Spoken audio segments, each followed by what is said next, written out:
everybody, to another segment of 120 Seconds, continuing once again with the gathering of the Juggalos artist interviews. This was an interview with Dieabolik, aka Dieabolik the Monster.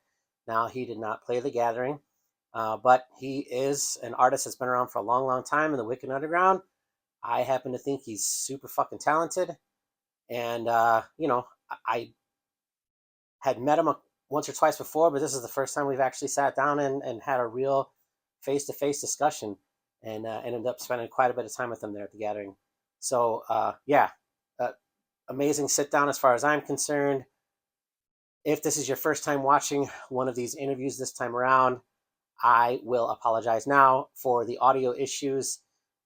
This time, again, I think we were inside the camper, and again, it's not the main stage. It's just like neighboring campsites. The music is just loud, and it makes my mics clip. There's some distortion. So again, my apologies for that. But I still wanted to get these interviews done, and I wanted to get them out there because, I spent a lot of time on them. So here's my sit down with Dieabolik the Monster, aka Dieabolik. Please check it out. As always, I'll post links below to more of his music if you'd like to find out more. Just a couple more of these left. Thanks, everybody. All right, welcome back, everybody, to another segment of 120 Seconds. As always, I am Stockwell, and I am here with Dieabolik, a.k.a. Dieabolik the Monster. What up, what up, what up? So, as generally speaking, first-time artist interview, I ask that you kind of give your elevator speech here. Who is Dieabolik in 120 seconds or so? Hey, man, I'm from Portsmouth, Ohio. I've been doing this wicked shit since I was about 14, 15 years old. 37 now, so I don't know if I'm necessarily an OG, but motherfuckers standing out here in the crowd at the gathering of the Juggalos, man, my knees are starting to hurt, my feet are starting to hurt, you know what I mean? So I'm going like, hey, man, you know what I mean? I've been doing this shit, and check it out, man, you know what I mean?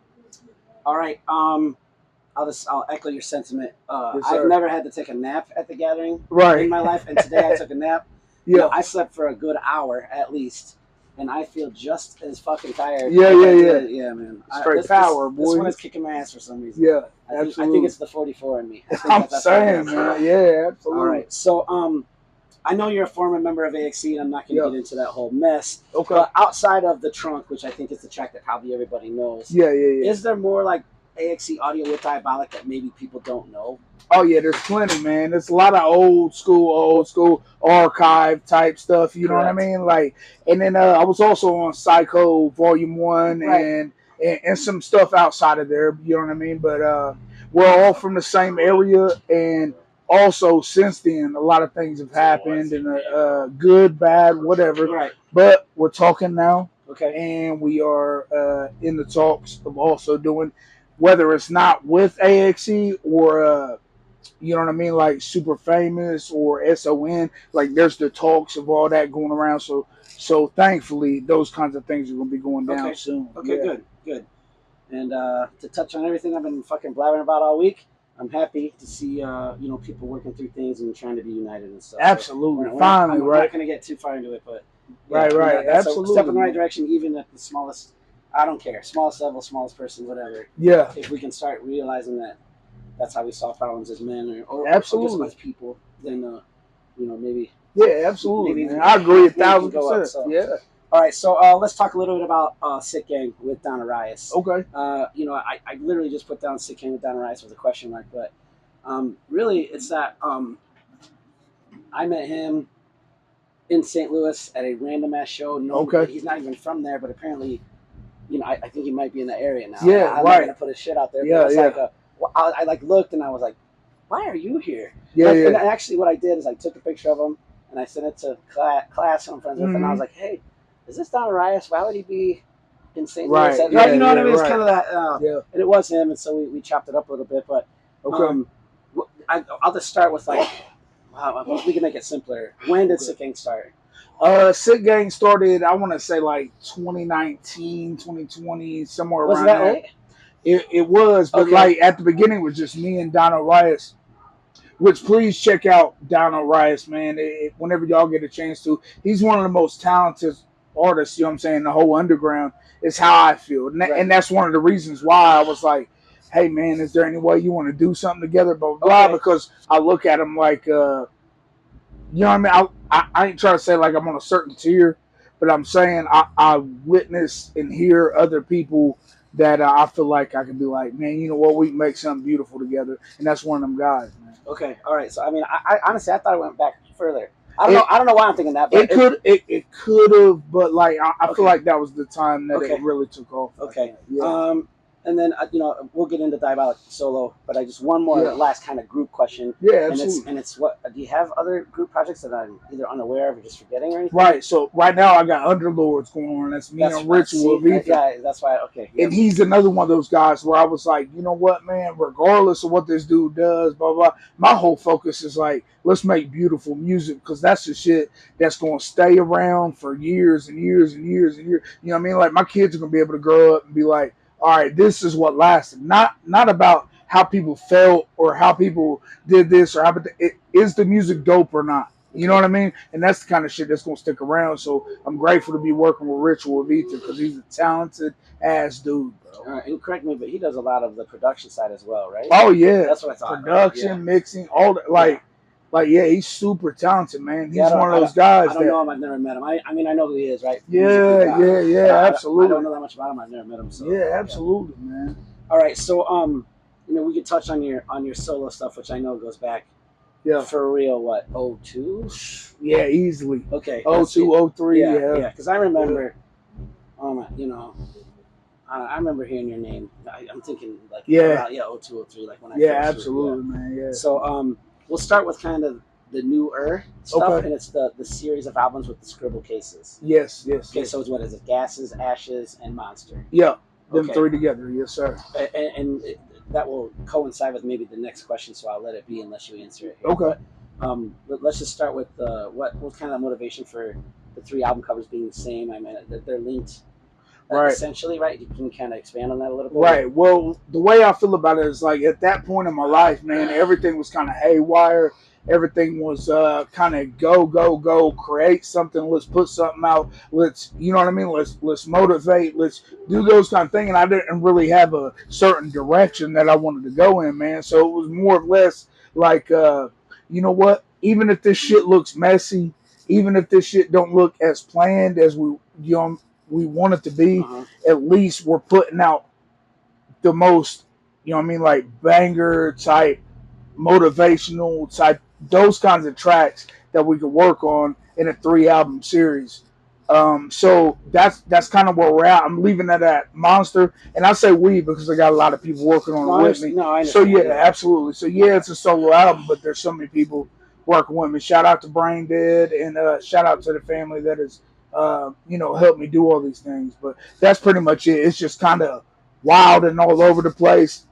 And that's why it has a scribble type album. Right. And those albums, and again, correct me if I'm wrong, that is when you dropped the Monster from your name. Is that absolutely? Okay, so let's just go ahead and expand on that. Like, you were Dieabolik the Monster for fucking ever. Yeah. And then those 3 albums, it just turned into Dieabolik. Yeah. Okay, and then you named one of them Monster. Yes. Okay, so obviously I'm just gonna why did you make that conscious effort? So Monster was almost that point to where it's like, all right, I'm laying the egg. I'm letting it turn into whatever it's going to turn into, and I'm leaving it where it be. You know what I mean? Like, there's a lot of people that interact with the tracks. I got videos coming out with a lot of those tracks. You know what I mean? And it's going to be a lot of high production, not necessarily the homie with the phone type shit, but a lot of Stockwell does. Hey man, but I'm saying, thank God, bro. But look, it's gonna be a lot of high production, like all those kinds of things with Monster,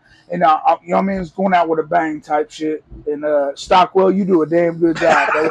Don't ever say that again around me. All right, I'm gonna holler at Scotty, the elbow dropper, bro. I'm sick of this. All right, so real. You know, I'll have like 2 last pressing things, but for those that don't know, Dieabolik is a veteran, a real war fighter, as they say, in the Army. And so I was Army, and I was Army for 14 years, and I was in E7. But while I was field artillery, I was combat arms to start. I switched to like a NBC. I was an NBC NCO for a couple years, and then I got selected for recruiting duty, and I spent pretty much the last half of my career behind the desk. Well, not behind the desk, but in offices and homes and stuff. And I'm a recruiter. I became a career recruiter, and I was with the ROTC program at the University of Iowa at the end. You was out here tricking them. So here's what happened. I reported to Chicago, Illinois for recruiting duty on August 28th.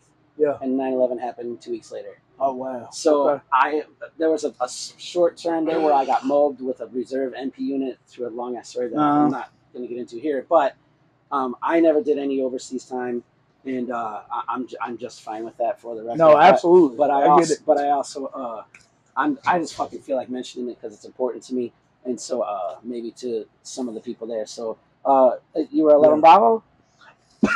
Actually, I was 92 Fox. Fuck. Oh, yeah. Okay. I was a 92 Fox, so I drove a fuel truck, and I set up fuel points for people like that. Like, you know what I mean? So we would set up a fuel point. Those guys would come through in tanks or whatever they was driving, or sometimes it was like Apaches. It was those kinds of things. And then we set up fuel points, fuel them up for them to go out. Now, I didn't understand whenever I first signed up that how important or dangerous my job was. So what they said was, hey, man, we'll give you a sign-on bonus for you to... Ain't that funny, right? So I took this sign-on bonus, and I'm telling my mom, like, hey, I'm safe, you know what I mean? Everything's cool, blah, blah. And then once I get in, I'm like, oh, I'm driving a big-ass bomb. Right. I'm driving 5,000 gallons of fuel around. So Big Scott over there was 82nd. Okay. Airborne good deal. Over there. I got you, okay. Yeah. So the supply unit was like, man, I didn't really feel like Rambo or some shit. Right. No, but at the same time, I'm going like, damn, I'm driving 5K fuel around. Right. It was driving pretty much the most dangerous thing you can do. So. Yeah, man. Damn. First thing they do is try to cut off the supplies, what I hear. Right. So, again, we got personal there, but it just, again, kind of... Oh, no, it's beautiful, yeah. So, what is next for Dieabolik at, whatever it may be, whatever... Man, I'm completely focused right now on Underlords and getting these visuals out. I think that is something I've been lacking in my career is actual visuals that have some money put behind them and those kinds of things. It's like, yeah, I've been doing mixtapes and I can pump out a track a week and I can do all those things, but the visual part of it is maybe the one thing I feel like I've been lacking. So coming up, that's the thing I'm going to focus on the most. Even some of those older tracks, you know what I mean? Like Shotgun Language and you know what I mean? Like some of the dark half tracks, I want to incorporate that, but actually put visuals behind it because I feel like that's the one thing that I'm missing. So I'm going to focus on that the most. Okay. Yeah. All right. So, again, Dieabolik, the Monster album that came out last year, I had it in my top 10 or whatever list for recommended lists last year. Damn, that's huge. And I did the review on it because for whatever stupid reason I was driving and I literally looked over it when it was on my list and I just forgot to mention it, so I ended up doing it. But he does a lot. He does some chopper shit. He keeps it wicked the majority of the time, though not always.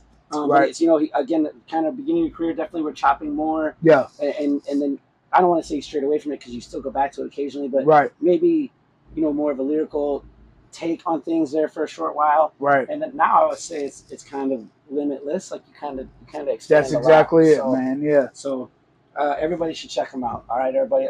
Dieabolik. Where's the socials? Where can they find you? You can find me at Facebook, Dieabolik the Monster. And it's DIE. I'll have it on this. Yeah, DIEABOLIK. Yep. Yes, sir. So that was my fault. Motherfucker, I should have come up with something just AAA or something something to remember. You know what I'm saying? But yeah, man, just add me on there. You know what I mean? Holler at me. I'm very approachable, man.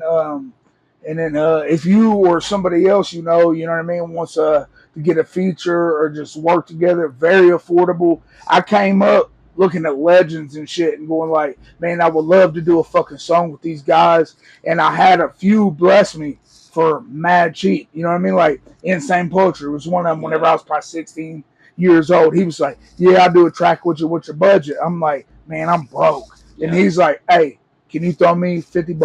Mm-hmm. And I got to work with Insane Poetry. How cool was that? But I'm carrying that on and I'm doing that same kind of shit. So if anybody wants to work, hit me up. We can work it out, man. I love this wicked shit and I love y'all. All right. So again, Juggalos, check out Dieabolik, and again, links will be below as always. Yeah. I appreciate your time, brother. Man. And just again, it is Saturday gathering. We are all fucking exhausted. My hair don't get this long. I'm saying. In my Hey. yeah. So I'm struggling. So Yes, sir. if you're still watching these Juggalos, I appreciate the fuck out of you. Until next time. They gonna love us for life. Yeah, I don't go there. Right. I don't fuck with them anymore. I used to like them, but I don't fuck with them.